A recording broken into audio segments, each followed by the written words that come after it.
This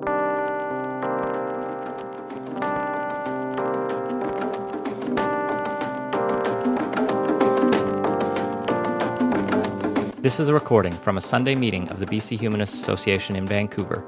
Humanism is a progressive worldview that, without supernaturalism, affirms our ability and responsibility to lead meaningful, ethical lives capable of adding to the greater good of humanity.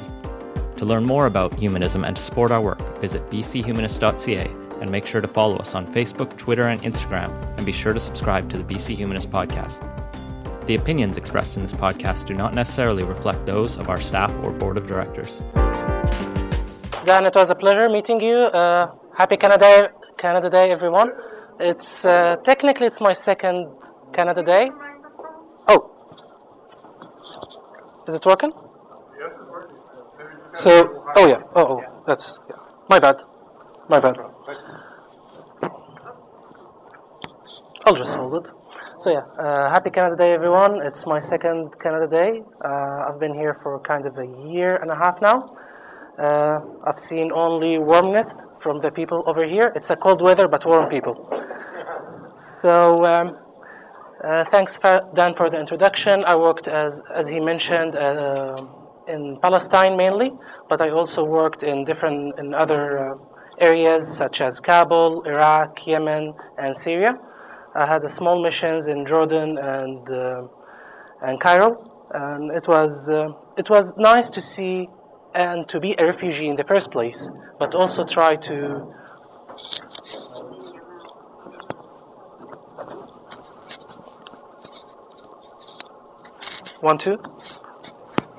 Hello? I'm not really sure of this. It works. It's just on the outside of your collar. So let me, please allow me. Oh, sure. Okay. Whoops. Okay, we're going to put it down there. And try that. Okay. How's that? Can you hear me now? No? Yeah. Okay. So, There we go. one of the longest missions or the longest agencies I worked with was the Red Cross. Not again? Do you have the mic? Can I have your mic? I don't know. It's not really working. That's the problem. Okay. Sorry, I need more experience doing this. Hold on. Sorry about that. I hope this is okay. Okay. Try that. Is it better now? No? Everyone is hearing me? Oh, yeah. So most of my time was with the International Red Cross, which we call it ICRC as a very short phrase. When it comes to the ICRC, it has a very different mandate. It's different than any other organization. It doesn't only provide help and aid to the people who are in need, but it's also involved in the war conflict in a way that it reduces the amount of violence that happens. War itself, it's forbidden. However, it happens. It happened before, it's happening now, and it will happen in the future. So the idea with the Red Cross is to make sure that laws are applicable in times of conflict. I'm going to try to mention as much as possible, provide as much as possible the information why the Red Cross is a little bit different. I'm going to talk a little bit about the IHL, which is the International Humanitarian Law, and I'm going to talk about human rights in general.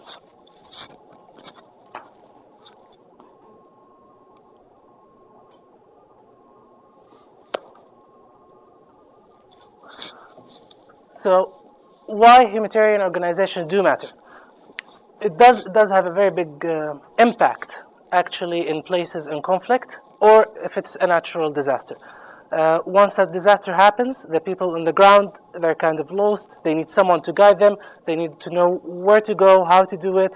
And usually organizations such as the UN and the Red Cross are the first people to have an impact and to go directly over there. Helping civilians and people who are in need, approaching decision makers to provide a clear view of the international law and the international humanitarian law. In some cases, we do have a kind of an involvement, but we're not usually involved in the decision making. We try as much as possible to make negotiations, but sometimes it doesn't work, so that's how it goes. We provide logistical and support once it's needed, and development for countries that allow us to be involved in. countries are not in a conflict. It's mainly just to inform that what we are doing, collecting donations, and try to make a public awareness of what we are doing in general.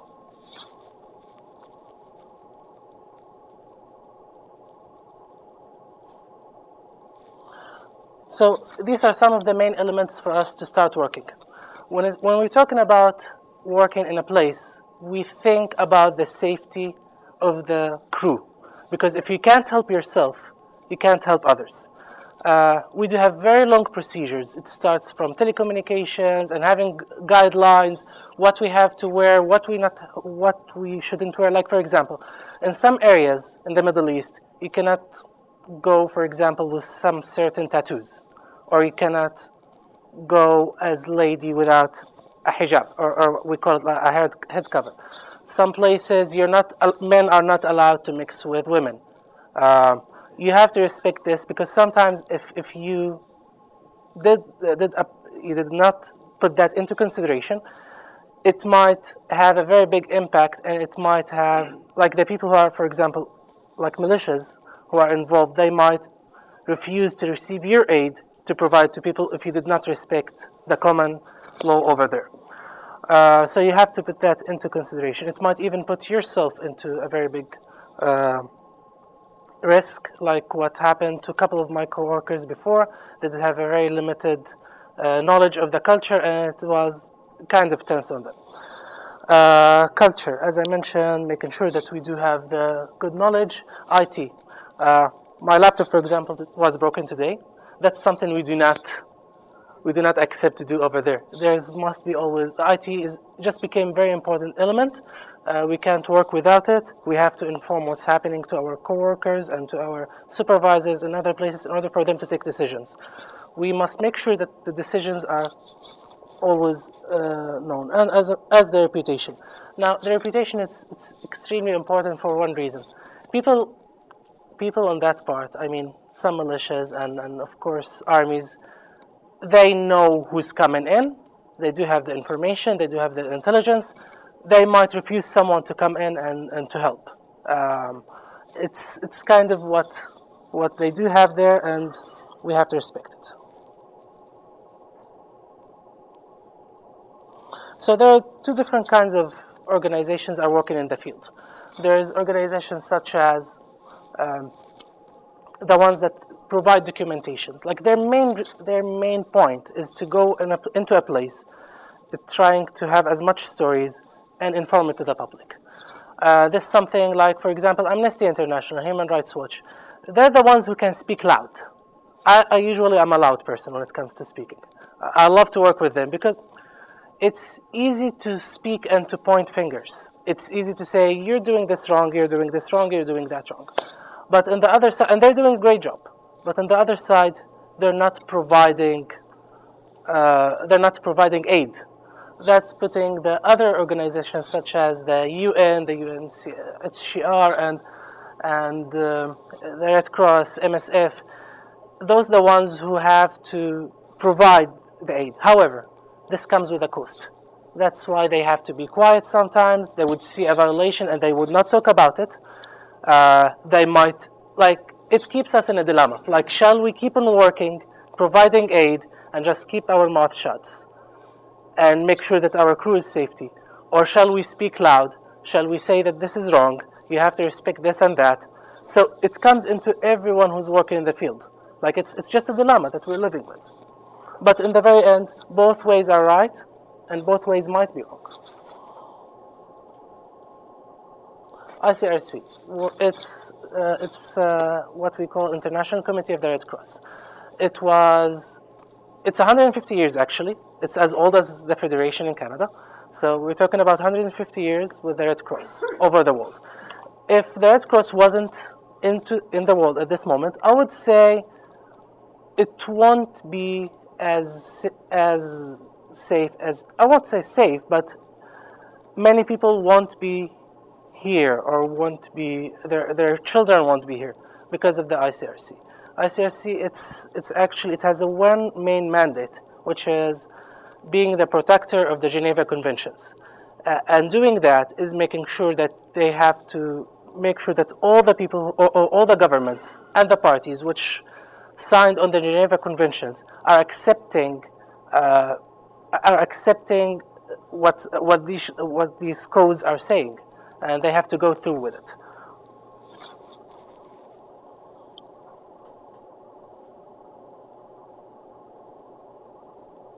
Now, with great power comes great responsibility. This something was Spider-Man said in one of the movies. I have no idea what the movie is. However, it's actually like we received a lot of tension from different countries, like, and sometimes it was we were used.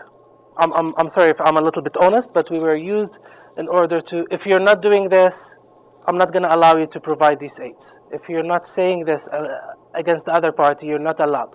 Sometimes we have to say no, sometimes we have to refuse, and sometimes we have to give our back to civilians. And it's just hard. And I'm going to show you a video in a bit for one time that I have to say no myself. So IHL, which stands for International Humanitarian Law, it wasn't built actually, or it wasn't created to prevent war. We're not going to prevent war. War is going to happen, as I mentioned. It was just made to reduce the amount of unnecessary violence that might affect people, and unnecessary torture that might affect their life in the future. It's not easy to deal with because sometimes the codes and the legal codes that are mentioned in the Geneva Convention are kind of complicated. Like, am I allowed to use landmines? Yes, you're allowed. Can you use them all the time? Not really. Where can I use them? That's where we come. We can say that, oh, you're allowed to use them over this area, with this kind of people, over there. Am I allowed to target the head of chief, or the chief of command, in case that a country was involved in a war? Yes, you're allowed. Am I allowed to take him while he's in his pajamas? Yes, you are. So it's just laws, and it's applicable on everyone. Like, if you're involved in a war, it's gonna be fair and square. So there's a lot of details. Like, for example, our drones are allowed to be used. No, they're not. For one typical reason, because you're not giving the person who is a target a chance to surrender. That's a very big important point for us. Like, if he can surrender, or he's thinking of surrendering, then you mustn't kill him.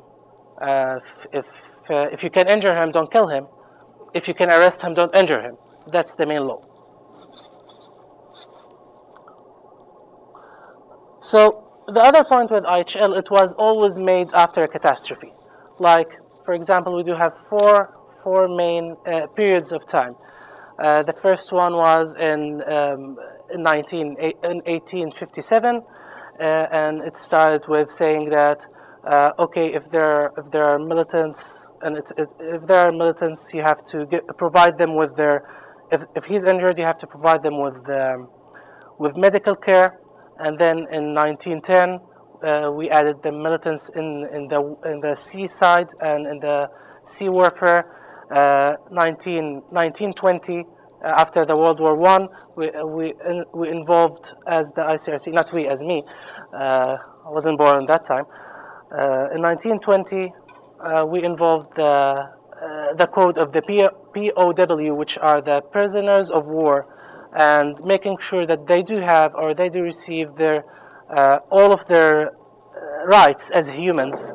In 1948, it was involved with all the people who are involved as civilians, or are known as civilians. So civilians are protected according to the international humanitarian law. As recently, within the recent statistics that I've read within Forbes, and it shows that this time, that our time, is one of the peaceful times in humanity. And it's actually for three main reasons. First of all, we do have a very high media and very high telecommunications. Something happens at this moment in China, everyone here would know about it. Something happens in Alaska, everyone in Peru will know about it. It's just like it just became a very small village. So violations are not as easy to happen as they used before, the media thing. Number two, the very big continuous work that the humanitarian works are involved in and the UN Assembly is doing. Is the UN Assembly I would see it, at least my personal, and working in the UN, my personal experience, it's a very bureaucratic place to work in. It takes, every decision takes days, every day it takes lives from people, but that's the way it works. People must, like the decision makers, they have to sit together and they have to agree. Like 7 years, and Russia and the US didn't agree till now on Syria. They didn't agree till now on Crimea. So that's how much time it would take. And the third main reason is actually the involvement of social activists. You might not feel that this is big, but it did have a very big impact on decision makers, like what happened in Vietnam. It actually was the start of making sure that activists do have a role in stopping wars and conflicts. So one other point. Our testimonies are not used in courts. We're not allowed to talk about something that we witnessed. That's why, for example, when I worked with the Red Cross, I signed a confidentiality agreement with the Red Cross. It's lasting up to 5 years after leaving them. So our core departments in the Red Cross, or how it works. We do have something called protection, which is mainly, it doesn't mean that I'm going to go and take the bullet, which I physically did, yeah, and that wasn't a good idea recently when I've been in the area. However, so the protection department, its main idea or the main core of it is to make sure that they connect with the parties who are involved in a conflict, to try to reduce the amount of violence is happening, making sure that they also contact or they're connected with the parties that do have influence on them. Like, for example, at least I'm giving them the examples in the Middle East. I'm not really sure how it works in Asia or in South America. So in the Middle East, we talk to militias directly. We do have contacts with them, whether they were like, of course, everyone heard about ISIS, Islamic Jihad, Hamas, Hezbollah. Yes, we did have contacts with them in order to inform them about their obligations toward the humanitarian law, international humanitarian law, and how they have to respect it. Did we sit in workshops with them? Yes, we did. We did inform them with their obligations.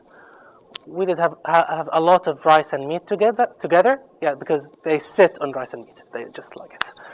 And which we call it feta. And it's kind of I would say we also touch their needs. Like we hear for them and say that we're fighting for this and that until our needs are met. We're gonna do your fight. We're gonna keep on fighting. It's not our job to stop them from fighting. It's not our job to brainwash them and tell them not to fight. It's our job is just to tell them, okay, if you want to do that, you're an adult.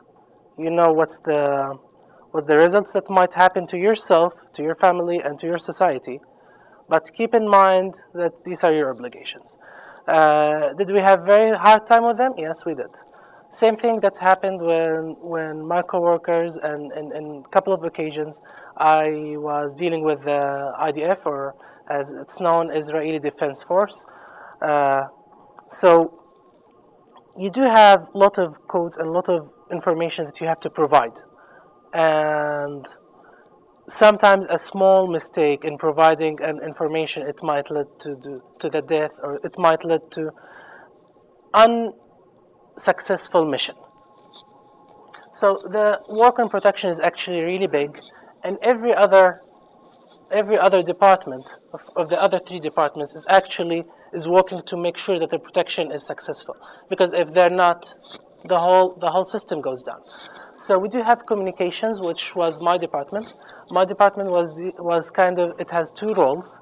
It's dealing with the public, informing them what they're supposed to do, and it's like what we're doing, what's our job, trying to make sure that we're as transparent as possible when it comes to our work.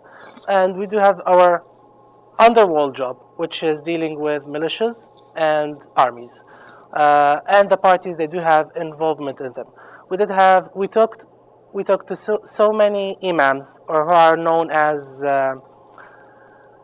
spiritual Islamic religious men, or like people like a priest, but it's the Islamic version. They do have very big influence on the fighters. In universities, we do have very big involvement in universities. Like most of the militants I met are highly educated. Some of them they speak actually English. Some of them they go up to French. Some of them they do have very high degrees, whether it was in engineering or being doctors. Actually, so many doctors are involved with them. So it's like that's in communications. It's mainly we try to involve with them as much as possible, and try to make them accept us first.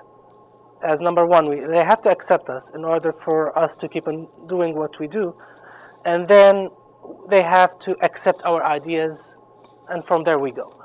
So that's our work in the communication department. We do have a cooperation department. So this is how it works. You do have the ICRC, and you do have something like the Canadian Red Cross. So the ICRC is always cooperating with the Canadian Red Cross, but we don't have as much resources as the Canadian Red Cross. We might have 1 or 2 people to guide. We have some training to give.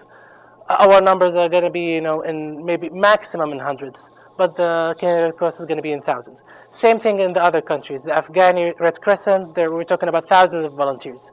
Our whole crew in the Red Cross in Afghanistan, we're talking about 150 people in a very small area in Afghanistan, all over Afghanistan. So the corporation is trying to be involved with the national society, and to have their volunteers working with us. The admin and management is just like as any other admin and management in all the world. They just do the finance and they do the paperwork.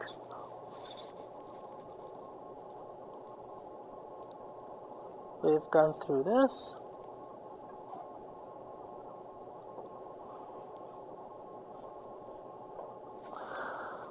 So, as I mentioned, we do involve ourselves in universities. Universities are important at this moment, because it's, no matter, even in war times, you would find people studying in universities. My university myself was bombed 3 times, and I had to study on rubble. That's how to terminate people in the Middle East. Like, you don't know how it works. That's why we're so involved in universities. We just recently, I was informed with my coworkers there, in Jordan, that I started a project over there to involve IHL into the Sharia faculties in Jordan. 7 Sharia faculties in Jordan. It just worked out recently, and it involved the IHL and the IHRL, which is international humanitarian law, human rights law, into the Sharia laws, and make them mixed all together for the future generations, so they can know about it. How powerful the new media is. Of course, we're like these 2 pictures. This is for Alan in southern Turkey. Once the whole immigration started, and he's a kid who's like 3 years old. I'm sorry if the photos are strong, but it's life.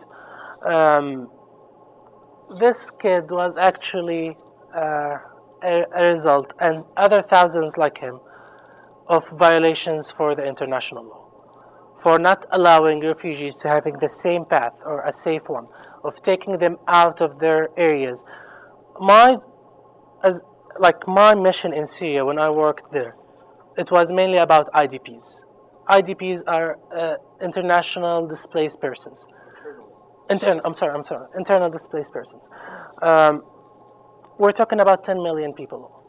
10 million people, which is more than all of the refugees all around the world. That's what's happened in Syria. Is Syria the worst example that we have? No.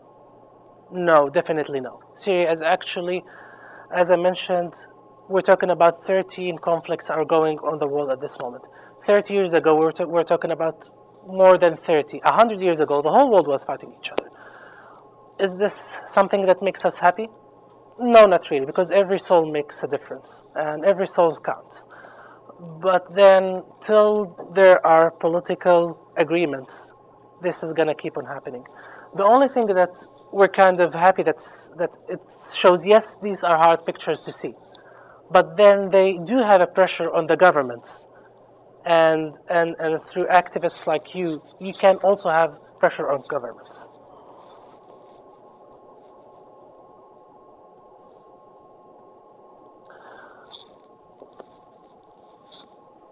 As a spokesperson, I'll keep this later. As a spokesperson, this was kind of an interruption from the media. That's the only down point that I kind of face from the media. The media sometimes they can create false story. I'm trying to be as balanced as possible and give you as much knowledge as I try to know about this matter, because I worked as a journalist and I've done this mistake. I would prevent, or I would. I might have resources which are right, but then I might not have the whole resources which prevent the humanitarian organizers to do their work. Did I make that mistake? Yes, I'm sorry to do it, but in times of conflict, sometimes you don't know what's the right thing and what's the wrong thing to do, especially if you're working from one different position to the other.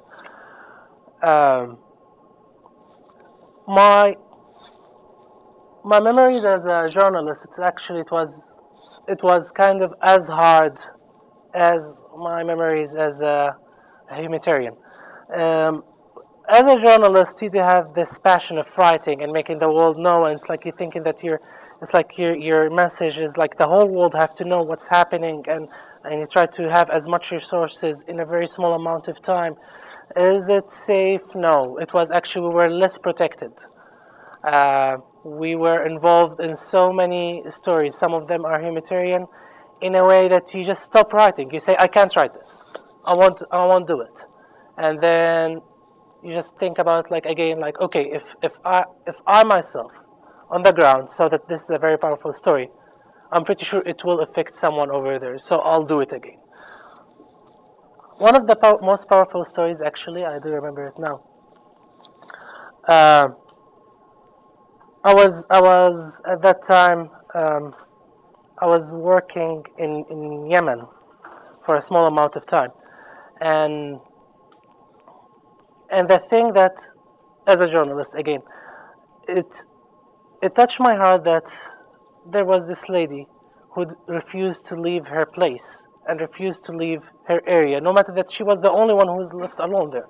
It's like, you don't have water, you don't have food. Why are you insisting to stay here? And then she said, well, I do have small goats here. If I leave them, no one's going to take care of them. But you do have your children. And it's like, well, I'll try to protect them both. In a way, it's like she thought of the goats, and it's like, yes, it's important, but in a situation, like in a rational situation, you would say no. But maybe she acted as a mother. Like, I saw that she was acting as a mother.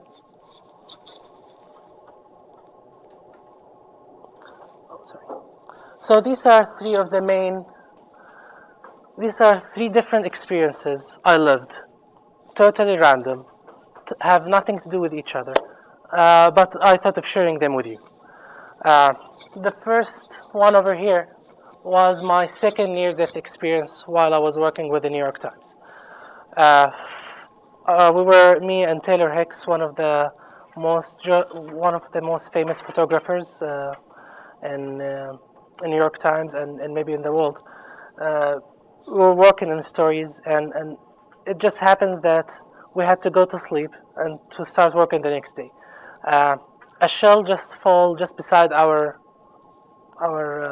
hotel, and like 2 seconds before doing that, I just put 2 layers of jackets, like his jacket and my jacket, on my face, and I have no idea why I put that. It just like an angel came or whatever, or light came into my mind. It's like just put the jackets on your mind, on your face. I did that.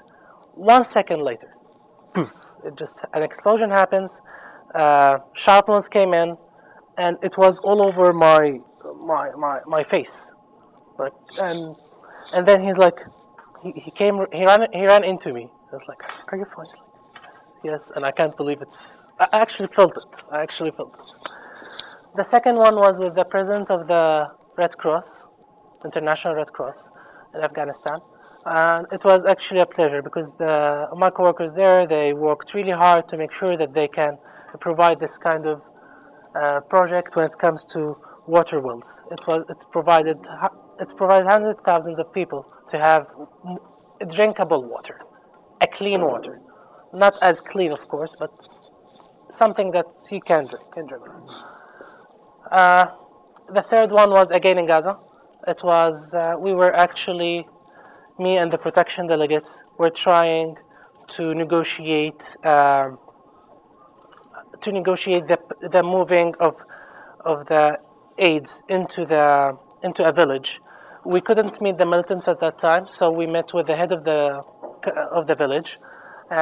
We just have a very small amount of time. We were talking about like 2 hours, so we had to make sure that we can manage going into the village, talking to them, having a response, and having the time to either just provide the aid or just go back. We had our negotiations. They had to talk with their side as well, and the party, the militants. We didn't reach a conclusion or result, so we went back with nothing to do. This was Nicholas Hawass, and she was Nuran Hawass, and she was my coworker. I ate with her. I had good times with her. We yelled at each other. We walked with each other. We danced. We had good times, and she was one of the most cooperative coworkers I had worked with. And she was kidnapped in Yemen for 10 months. 10 months. She was, as far as I do remember, I would say she was like around 60 pounds. After her release, she was 40. She disappeared. She was a different person. Till this moment, she's trying to recover from what happened to her. 3 of my other colleagues has passed away, the ones that I worked with. Do I think I'm gonna try to do that again after what happens to them? And actually, like I check our photos and our relations and our messages, and yeah, they were so close to me. Do I think I'm gonna go there again and do the same thing? Yes. I know that I'm gonna do it again.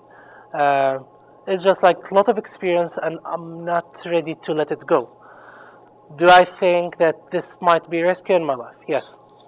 Do I know that there's something that might happen? Yes.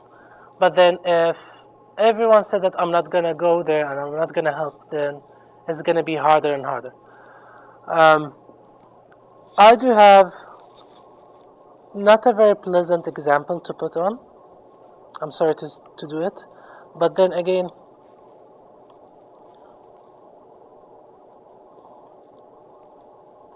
I'm trying to provide the story as it is.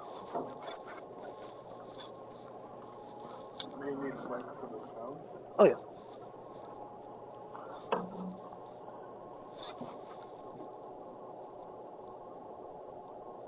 So this is one of the rescue missions again in Gaza, because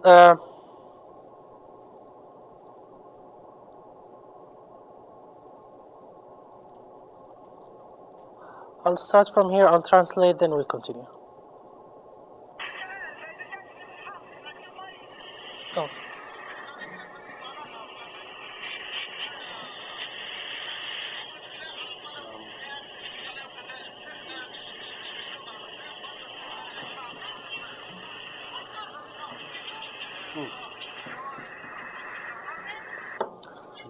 Oh, no worries. I mean, it's in Arabic, so there's the voice. Yeah, we don't need to sound. Yeah. Just translate. So I'll translate what's happening.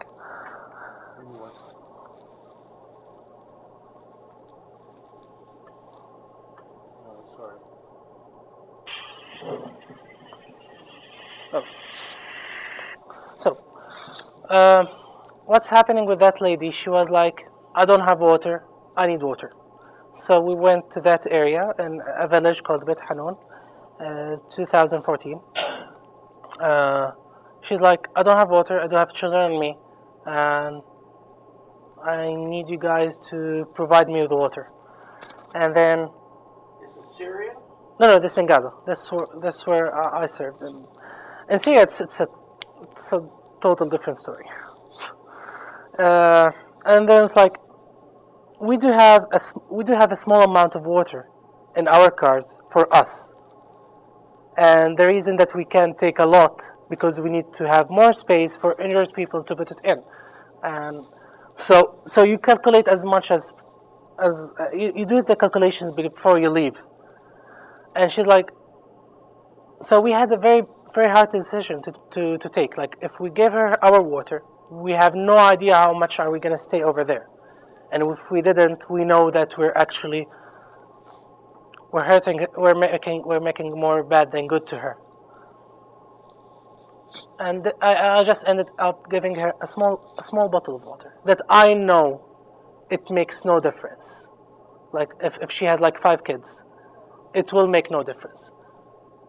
But if I gave her some of mine, then I'm putting myself and my crew, because I was in charge of there, into risk. So that's kind of a decision that you have to take every time. Like, a coworker with me, and I witnessed it myself, he had to take a baby from his mother, like she was 3 to 4 years old, from his mother, who was just on her way to live life, and he has to run away with it. So things like this just remains in his mind.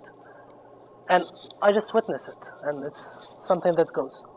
However, this is how we do our job, and we enter.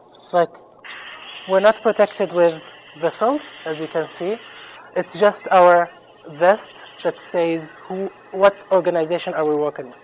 So the ones with the Red Cross is the international one. It's the reason why the militias are kind of accepting the other ones are going. Yes, these are bullets, if you're hearing them from here, and that's just like a daily job. You just go in, you try to do your best, and yeah.